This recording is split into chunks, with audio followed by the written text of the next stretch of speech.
debilidad, gran debilidad general, hay hepatomegalia, hay un aumento en el tamaño del hígado. Generalmente cuando se hace la palpación no se siente el hígado, pero en la hepatomegalia sí se puede dar la palpación, ¿ya? Si hay ruptura, además del absceso hepático, entonces esa ruptura del absceso puede por diseminación hematógena ir a otro lugar, ¿ya? Tórax, mediastino, pericardio, etc. E ir por vía hematógena, cerebro, riñón, etc. Entonces, ahí hay que tomar en cuenta. Como les vuelvo a decir, las complicaciones intestinales y las localizaciones intestinales no son la norma, son raras, ¿ya? Ahora, el diagnóstico. Entonces, en toda patología o en toda enfermedad hay que hacer un diagnóstico clínico. ¿Y cómo llegamos a ese diagnóstico clínico? A ver, quién sabe, sé que están en segundo año, pero alguna idea que tenga. ¿Cómo llegamos a un diagnóstico clínico? En base a los síntomas y signos que el paciente nos muestre. Que pueda presentar. Muy bien, ¿ya? Síntomas, lo que refiere el paciente, lo que no es medible y que el paciente lo, vamos a decir así, lo siente, lo que le dice, ¿no? Un dolor usted no puede medir. No le dice del 1 al 10 cuánto le duele, pero es un aproximado. En cambio, si, si le dice, tengo fiebre, ¿usted puede medir? ¿La presión puede medir? Sí, no, ¿eh? Se mide. Entonces, si es medible, sí. ¿Ok? Entonces, un diagnóstico clínico en base a los signos y síntomas clínicos del paciente. Muy bien. Después podemos hacer un diagnóstico laboratorial. Entonces, en este caso, ¿qué tenemos que solicitar si esta parasitosis es intestinal? ¿Qué tenemos que solicitar? El médico tiene que saber qué va a solicitar. Ahorita lo vamos a ver bien. Un copro parasitológico, ¿ya? O un examen directo de materia fecal y también un moco fecal, sí o sí, ¿ya? Entonces, estamos hablando de laboratorio. En otras enfermedades, el dato epidemiológico es importante. Aquí, si bien no tanto, pero en otras sí o sí es crucial. ¿Cuál es ese dato epidemiológico? De saber de dónde viene la persona, dónde ha estado la persona. Hay enfermedades que son endémicas de cierta área de nuestro país. Entonces, por ejemplo, en la enfermedad de Chagas, si viene de los valles mesotérmicos, si es de Santa Cruz, si viene de los llanos, por ejemplo, Camiri, en esas partes que es muy frecuente el vector, o del país, de los valles en general. ¿Ya? Entonces, ese dato también es importante. Y otro es este diagnóstico clínico diferencial. A ver, alguien que tenga una idea, ¿qué puede hacer? Que me lo pueda expresar con sus palabras.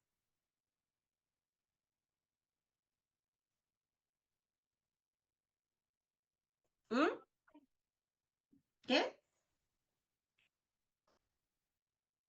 ¿Puedo volver a repetir, doctora, por favor? Ajá. ¿Qué creen que es el diagnóstico clínico diferencial? A ver. Son enfermedades que se parecen, que son parecidas o tienen síntomas similares.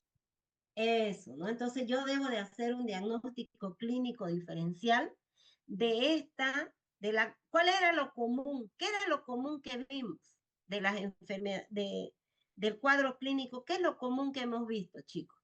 Diarrea, Ya, entonces a ver, ¿cuál es la que no le dije que está tan rara? La mediana, la colitis amebiana disentérica, ¿verdad? La forma aguda, ¿sí? ¿Sí? ¿Les quedó claro, no? Cuando hablamos de más de 6 evacuaciones diarias, al inicio abundantes, líquidas, ¿se acuerdan?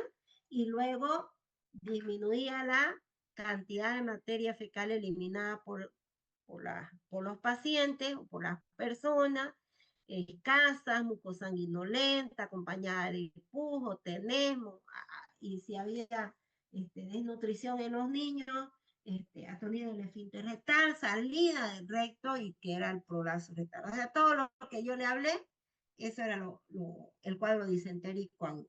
¿Ya? Entonces, ese cuadro disentérico agudo o amebiasis disentérica se puede parecer a otro cuadro clínico muy similar, a otra enfermedad, ¿ya? Pero son dos agentes diferentes los que lo producen.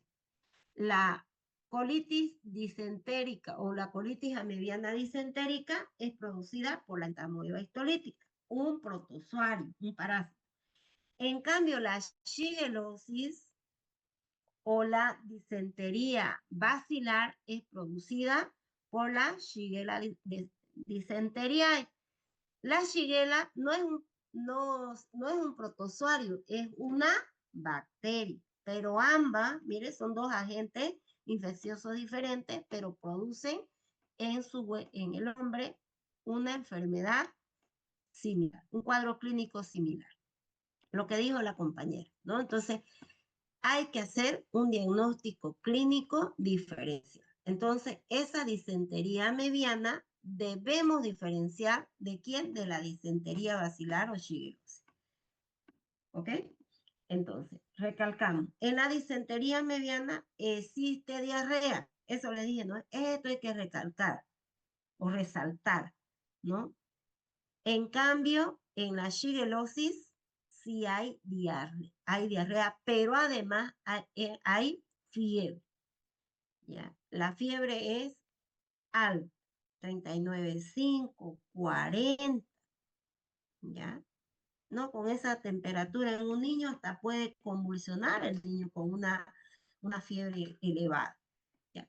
Y obviamente si hay diarrea y hay más de 6 evacuaciones diarias, por ejemplo, una persona que tenga 40 evacuaciones diarias, puede tener un niño, un adulto. Obviamente que va a haber deshidratación. Yo no estoy tocando la deshidratación aquí, pero obviamente que va a haber deshidratación. Eso lo vamos a ver en bioquímica, pero a ver, adelantémonos a la deshidratación. ¿Cómo nos damos cuenta que una persona está deshidratada? O en un niño pequeño, haciéndole una inspección física.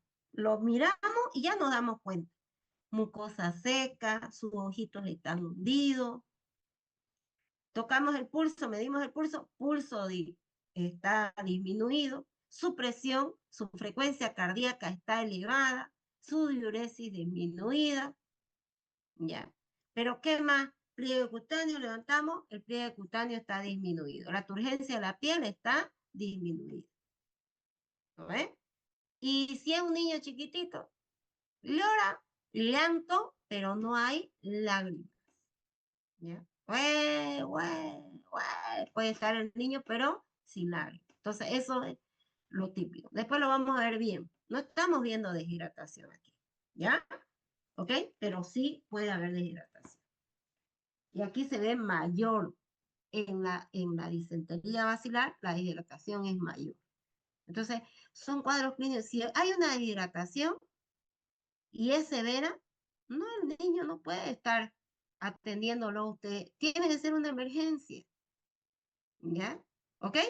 Peor si tiene fiebre. Muy bien.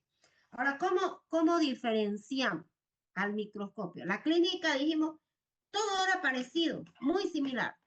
La diferencia era la fiebre. No estamos hablando de complicaciones por si un caso, no estamos hablando de una disentería mediana aguda, ¿no es? Ok.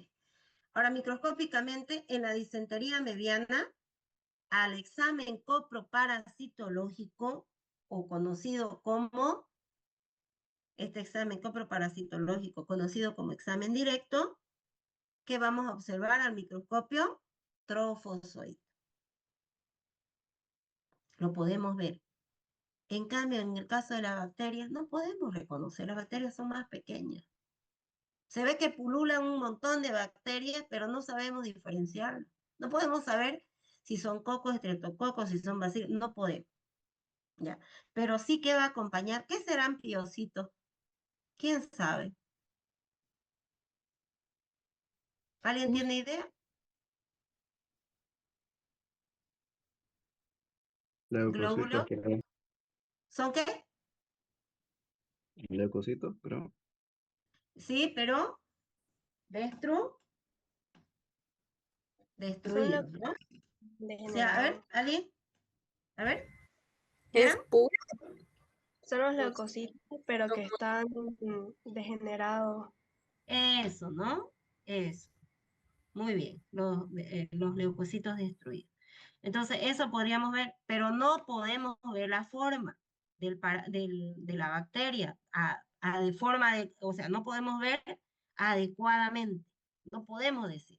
Entonces, no podemos hacerle un coproparasitológico. ¿Qué tenemos que hacer?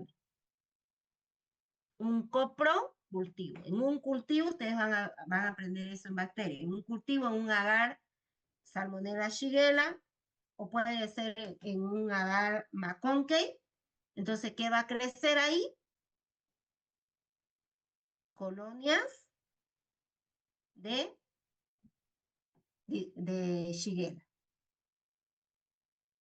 Oiga, doctora, eso nos confirma el ¿y es diagnóstico. necesario hacer el cultivo a veces para detectar, supongamos, salmonela o simplemente viendo los valores del parasitológico y del hemograma diferenciar? No, el hemograma no me permite. El hemograma me puede decir que sus células blancas están elevadas, pero en el hemograma yo no veo nada de esto. No tiene. La finalidad del hemograma no es para eso. Me puede En el indicar parasitológico. que hay un aumento de glóbulos blancos como en cualquier proceso infeccioso, pero no me dice. No, el hemograma no es. Yo tengo que hacer, si quiero saber realmente qué bacteria es, tengo que hacer un coprocultivo, necesariamente. Buena la pregunta que me hizo y bien que le estoy aclarando, porque de seguro que me ponen como diagnóstico el hemograma y no puedo diagnosticar estas enfermedades con un hemograma. El hemograma lo que me permite es medir glóbulos rojos, glóbulos blancos, cómo están las plaquetas, cómo están la hemoglobina, etcétera. Nada que ver con esto. ¿Se entendió? Con un coproparasitológico simple, mejor si es seriado en 3 días diferentes, puedo hacer el diagnóstico de estas amebas, trofozoitos, de entamoeba histolítica. Pero el examen directo, el coproparasitológico, no me sirve para las bacterias. ¿Qué le dije yo? No podemos ver su forma de forma adecuada. Entonces, ¿qué debo de hacer para confirmar? Un coprocultivo. Entonces, sí o sí necesito, si usted quiere saber bien, si se trata de la disentería basilar producida por Shigella dysenteriae. ¿Se entendió? Jóvenes, ¿entendieron? Aclaré su duda, el joven que me preguntó. Sí, doctora. Gracias. Perfecto, muy bien. Entonces, pero además del diagnóstico clínico diferencial de una enfermedad infecciosa producida por bacterias, hay que hacer de otras enfermedades que pueden producir síndrome de disentería y son parasitarias. ¿Como cuáles? La tricocefalosis. ¿Por quién es producida? Por el Trichuris trichuria, que puede producir un cuadro clínico, sí, muy similar. De la balantidiasis o balantidiosis, producida por el Balantidium coli. No es Escherichia coli, es Balantidium coli. Y de la esquistosomiasis producida por el schistosoma. ¿Ya? ¿Okay? Entonces tienen cuadros clínicos muy similares. Por ejemplo, este de acá tiene un cuadro clínico muy similar, solo que las úlceras que pueden producir no son en botón de camisa, son úlceras irregulares. La tricocefalosis no produce úlceras, pero sí puede penetrar la mucosa del intestino y puede producir prolazo rectal, igual que las otras manifestaciones clínicas. Entonces, de esas debo diferenciar. Además, debo diferenciar de enfermedades que no son producidas por agente infeccioso. Por ejemplo, una intoxicación alimentaria, ¿no? Ahora, ¿cuál es la diferencia? Que la diarrea, esa que se elimina es de iniciación abrupta, y sí pueden haber deposiciones líquidas, pero no hay moco. ¿Ya? Además de otras enfermedades que no son infecciosas, como les decía, que pueden producir cuadros de inflamación del colon de colitis con diarrea, como por ejemplo, miren, estas no son infecciosas, pero pueden producir un cuadro clínico similar y puedo confundir, ¿ya? Colitis ulcerativa, la colitis idiopática, colon irritable, diverticulitis, poliposis y adenocarcinoma. Entonces, con esas enfermedades debo de diferenciar la amebiasis disentérica. ¿Ok? El laboratorial, como les decía, ¿no? En todas las formas de amebiasis intestinal podemos encontrar el parásito en materia fecal, pero hay que diferenciar. Si es una disentería, perdón, si es una amebiasis no disentérica, entonces observamos quiste. Si es inclusive asintomática, podemos observar quiste, ¿no? Que no presenta signos ni síntomas clínicos. Pero si observamos trofozoitos, ¿por qué no? Y abundantes trofozoitos, ¿qué podemos decir? ¿Que es crónica, es aguda, es asintomática? ¿Qué? Que es crónica y sintomática. No, trofozoito. ¿Es aguda? Es Aguda. aguda y sintomática, obviamente, ¿no? Observamos, entonces podemos observar trofozoitos de entamoeba histolítica o quistes o prequistes de entamoeba histolítica. Este es un diagnóstico seguro, pero hay que hacerlo bien. Pero además, no solamente el coproparasitológico, por ahí anoten ya, coproparasitológico, seriado, mejor. ¿Qué significa seriado? Que en días diferentes, 3 días diferentes, el paciente va a llevar una muestra. Por ejemplo, lunes, una muestra. El día martes, otra muestra. El día martes, miércoles, otra muestra. Seriado. Pero a esto, ¿qué más hay que hacerle? Aparte del coproparasitológico, mejor seriado. Aparte, otro estudio y ustedes me van a buscar. Se van a conseguir un cuaderno de mínimo de 100 hojas tamaño carta, mínimo. Mejor si es de 200. Y van a ir haciendo tareas porque yo les voy a preguntar. Ahí van a completar 2 cosas antes que se me pase el tiempo.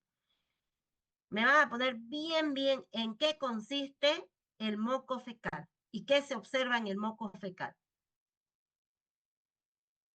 ¿En qué consiste esa prueba de moco fecal y qué se observa? Obviamente que dirigido a lo que estamos viendo, el amebiasis, ¿sí? Moco fecal. Y la segunda tarea, les doy la parte, vamos a avanzar tratamiento y ya les doy la tarea, ¿le parece? ¿Ok? O la tarea mejor se las doy la próxima semana después de que les explique y les tome examen. ¿Les parece? Pero esta vayan viéndola, ¿ok? Sí, doctora. Muy bien. Sí, doctora. Ya, preguntas que tengan. Entonces hay que solicitar. ¿Qué solicita el médico? ¿Qué va a solicitar? Si hay una clínica, una persona o un niño que tenga más de 6 evacuaciones diarias, más de 6, ¿ya? Inició con una diarrea y en el día fue 20 veces, ¿ok? Al inicio eliminó bastante materia fecal. Después, y fueron blandas, líquidas, y ya después ya no elimina. Apenas 2, 3 días solamente hay moco como si fuera moquito y sangre. Presenta dolor abdominal y dice, le duele, se agarra la barriga y luego ya descansa, otra vez viene el dolor, tiene ganas, puja al defecar y vuelve a tener a veces infructuoso, no puede defecar. Ya. Puede haber presencia de gases, ¿ok? Un ratito. Puede haber presencia de gases, ¿ya? Y además, no quiere comer alimentos, anorexia, está deshidratado, puede ver usted la carita que está deshidratado, ¿ok?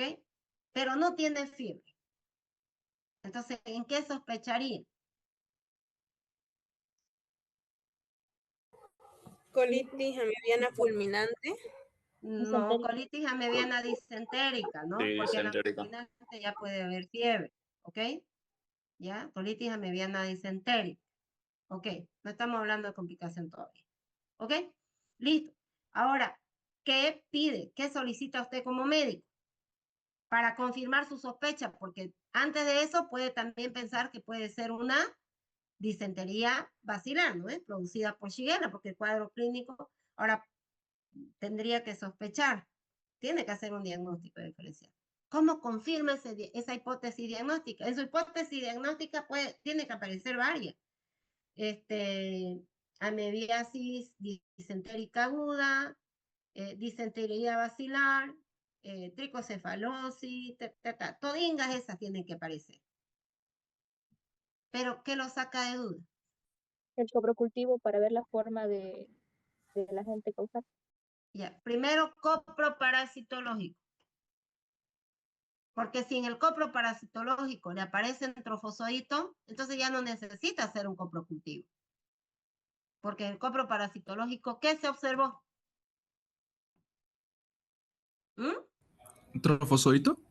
Trofozoito. Pero si solo hay moco y sangre, ¿qué le pide?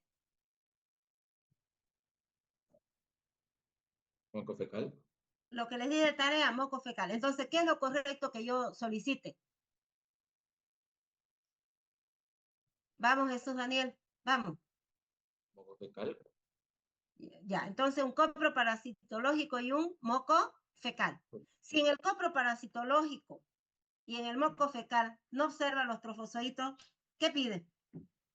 Coprocultivo. ¿Quedó claro?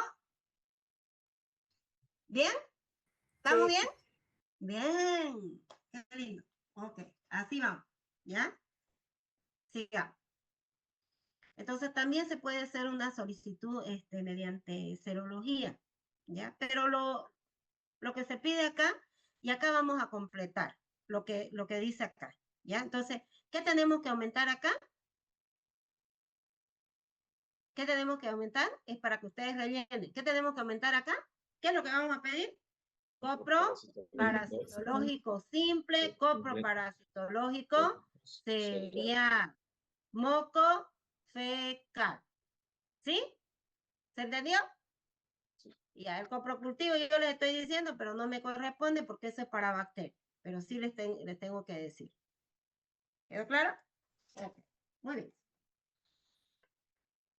Bueno, en cuanto a la epidemiología, la amebiasis intestinal tiene una distribución geográfica cosmopolita, quiere decir que puede aparecer en cualquier parte, cualquier región, pero predomina principalmente en zonas tropicales, ¿ya?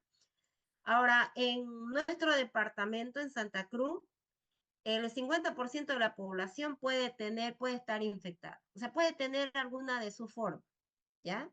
Generalmente puede inclusive tener el quiste sin tener los trofozoitos. El quiste y es asintomático, ¿ya? Otras personas no, ¿no?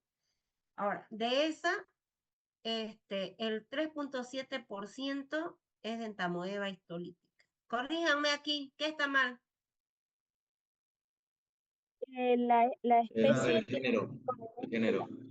El género que no lo puse, que sí se lo puede simplificar, pero ustedes no van a simplificar, ¿ya? Se lo van a poner, ¿ya? Entamoeba y la estética tiene que ser minúscula y tiene que ser cursiva, ¿no? Eso se me fue. Muy bien. Bien, hay que corregirle a la docente también, ¿no? Es error de taipeo. Ok, no lo corregí, hay que corregir. Muy bien. Entonces, ¿por qué puede darse que muchas personas podrían estar infectadas? No se olviden, porque puede haber un alto índice de contaminación fecal. ¿Qué era la contaminación fecal? ¿Quién se acuerda? La principal fuente de diseminación de las enfermedades parasitarias. Exactamente. Bien. Como para que nunca más se olvide Castro, ¿no? Bien. Ok.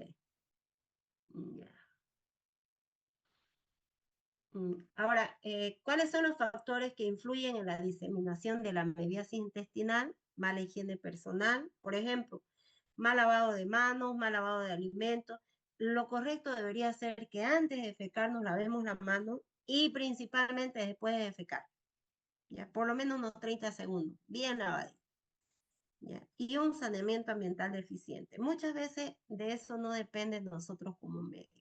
Nosotros más bien intervenimos en dar una buena educación y buena información, porque nosotros pues no vamos a ver cómo se eliminan las aguas servidas, cómo se eliminan las aguas de las cloacas, eso no hacemos nosotros.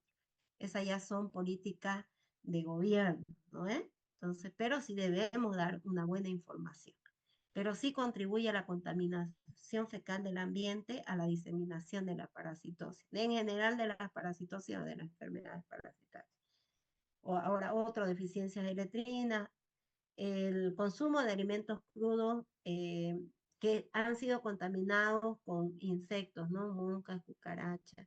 Estos artrópodos, en el caso de las cucarachas, ¿no? Porque las moscas son insectos, las cucarachas y las mosquitas, pues, o las moscas se posan en materia fecal que alguien dejó en el ambiente y como son vectores mecánicos, arrastran en sus patitas en este caso los quistes, la forma infectante y pueden contaminar nuestros alimentos. Entonces, de nosotros está en consumir alimentos que si se pueden lavar, pues el pan se lava, pero hay que protegerlo para que no se hubieran posado moscas encima. ¿Ok? La prevención es compleja, es difícil, pero hay que hacerlo, ¿no? Evitar la contaminación con materia fecal. En general, como les decía, son políticas algunas que nosotros no manejamos, mejorar vivienda, agua potable, eso no, ¿no? Ni tampoco eliminación apropiada discreta o de la materia fecal, pero sí en la educación de la higiene, mejorar el conocimiento sobre la transmisión de enfermedades. Se va el tiempo. Voy a presentarle el tratamiento para que ustedes estudien y ya lo hacemos en pizarra conmigo, ¿ya? Entonces, todas las drogas antiamebianas actúan sobre los trofosóitos. No me subrayen, pues no sean malos. ¿Por qué me rayan mi diapositiva? Qué dañino. ¿Se puede saber quién raya? No. Dígame. No de quién raya, pero desapareció. ¿Se puede saber o no?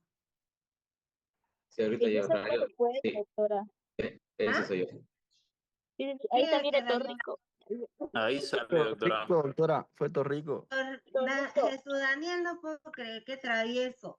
Porque Juan, le estaba mostrando el ejemplo porque cuando raya a esa persona ya salía su nombre. Por eso le mostré el ejemplo. ok. Sí, sí, perdón. No la acusen, por favorcito, no sean mal. Ya. Vamos a hacerlo rapidísimo antes que se me corte. Y no se olviden que conmigo vamos a ver en pizarra. Yo les voy a enseñar paso a paso, ¿ya? Cómo vamos a hacer un esquema de tratamiento. Y vamos a hacer ejemplo. Y vamos a hacer el ejemplito de caso clínico. Lo vamos a armar y vamos a hacer nuestro. No se olviden de estudiar para la siguiente semana. Entonces, todas actúan sobre los trofosóitos, todas las drogas antiamebianas, ¿ya?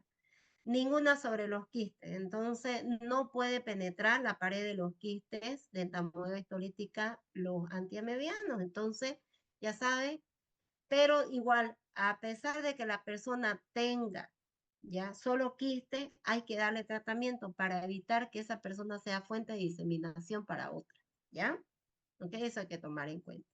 Entonces yo me voy a ir al tratamiento que más se utiliza en los centros de salud y que se utiliza en los niños. Y de ahí, porque ustedes pueden leer, ¿ya? Y ya los esquemas de tratamiento, como les digo, lo hacemos en pizarra. El fármaco que más, el clásico, ¿ya? Es el metronidazol, el clásico. Viene en cuanto a su presentación, su forma farmacéutica, su presentación viene en comprimido, viene en suspensión y viene en vial. Los comprimidos, su concentración viene de 250 y de 500 miligramos. En suspensión viene de 125 miligramos por cada 5 ml y de 250 miligramos por cada 5 ml del fármaco. Lo que ustedes conocen como jarabe, no sé si han escuchado, ¿no es? Es que hay diferencia entre la suspensión y el jarabe, pero vamos a manejarlo como sinónimos para no complicarlo, ¿ya? Y en los casos de complicaciones, entonces, que tenga, y en general, que no sea solo intestinal, entonces utilizamos enviales cuando hay complicaciones. ¿Ya? Esas son ampollas. Y esto ya no es, esto es por vía oral, esto ya no es por vía oral.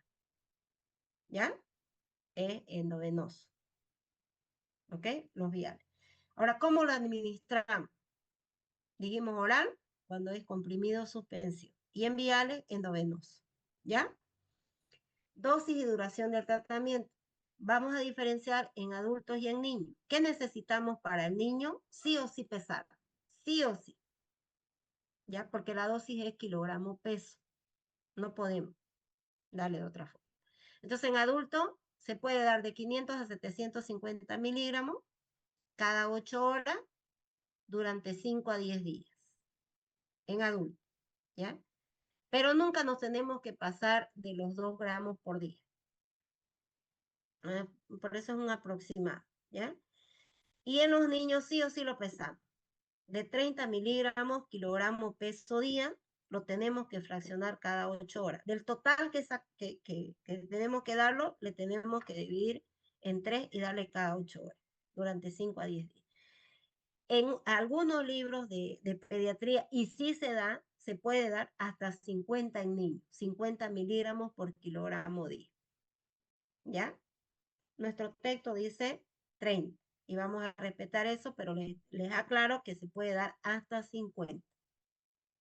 ¿Ok? Esto lo vamos a ver con caso clínico y lo vamos a hacer en pizarra. Así que no se preocupe. ¿Ya? Muy bien. Esa es la presentación. Mire, esto es el suspensión. Dijimos, vienen 2 presentaciones. De 125 por cada 5 ml.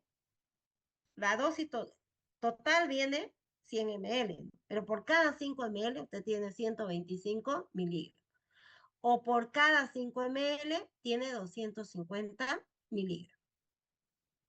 Y el volumen total es de 120, el volumen total es de 100, ¿no? Pero por cada 5 ml de 250 y por cada 5 ml 125, ¿no? Otra forma, como les decía, era en comprimido. Viene de 250 y viene de 500. Otros le dicen tabletas, ¿no es? ¿Sí? Comprimido. Y en viales, en ampollas, ¿no? Para ampollas. Entonces, generalmente viene de 0,5 gramos en todo por 100 ml. Y esto es para endovenoso o intravenoso, como acá lo dice. Ahora, ¿cuál es el mecanismo de acción? Si me quedo, o sea, ya no logro avanzar, ustedes lo leen porque es pura lectura. Ya lo práctico lo vemos en pizarra, ¿ok? Muy bien. Entonces, el metronidazol ejerce su efecto sobre los microorganismos anaeróbicos. ¿Por qué decimos que es un anaeróbico? Porque no necesita demasiada cantidad de oxígeno. Está en el intestino. Todos los intestinales son anaeróbicos, ¿ya? Una vez que entra en el interior de la célula, este metronidazol es reducido por el metabolismo intracelular, ¿ya? Y debido a esta alteración de la molécula del metronidazol, se mantiene un gradiente de concentración que promueve el transporte intracelular del fármaco. Entonces, ¿qué se van a formar? Radicales libres. Y estos radicales libres que se forman, ¿ya? Interaccionan con el ADN celular, produciendo una pérdida de la estructura helicoidal. ¿De cuál ADN? ¿De quién? ¿De quién? ¿De quién es el ADN? Los radicales libres del fármaco. ¿Pero sobre qué ADN actúan? ¿El ADN de quién? ¿De nuestra célula o del parásito? Del parásito, ¿no? Entonces, lo que hace es destruir la estructura helicoidal del ADN y así produce una rotura de la cadena e inhibe la síntesis de ácido nucleico y por lo tanto, como ya no puede haber síntesis de ácido nucleico, entonces hay muerte del parásito. Pero ¿sobre quién actúa? ¿Sobre qué forma parasitaria actúa? No se olviden, solo sobre los trofozoitos, no sobre los quistos. Esa membrana quística lo protege, ¿no? No puede llegar, no puede penetrar. ¿Quedó claro, no? Ahora, ¿cuánto dura el tratamiento? Dijimos de 5 a 10 días, generalmente una semana. ¿Ya? Pero si uno ve el paciente que no está recuperando del todo así rápido como uno quisiera, entonces tenemos que llegar a los 10 días. Y la vía parenteral hasta que recupere el paciente. Ahora, ¿cuándo hay contraindicaciones? Cuando hay hipersensibilidad severa a los derivados nitroimidazólicos. Si hay hipersensibilidad, ¿cómo me doy cuenta? Generalmente hay un rash cutáneo, ¿no? Esas erupciones cutáneas. Imagínense que le hubieran picado hartísimo moquito, eso, ¿no? Para que nos demos cuenta. ¿En quiénes debo de tener precauciones? Insuficiencia hepática severa, epilepsia, embarazo, lactancia, enfermedad orgánica cerebral. Y ojo, ¿no? Aquí no se puede dar metronidazol nunca, nunca de los nunca si la persona ha consumido bebidas alcohólicas. ¿Ya? ¿Ok? Sí, dígame, Áñez, Ailín. Buenas noches, doctora. ¿Será que nos podría pasar sus diapositivas, por favor, al terminar la Se las voy a clase? pasar, se las voy a pasar, ¿ya? Gracias. Para que complementen. Bueno, ¿cuáles son los efectos adversos? Neuropatía periférica, tromboflebitis, reacción de hipersensibilidad, leucopenia, crisis convulsivas, diarrea. Así como yo les estoy dando las muestras, así quiero que ustedes me hagan con todos los otros fármacos. ¿Escucharon? ¿Qué vamos a utilizar? Para que se lo aprendan. ¿Ya? Entonces, paso a paso. Además, así va a estar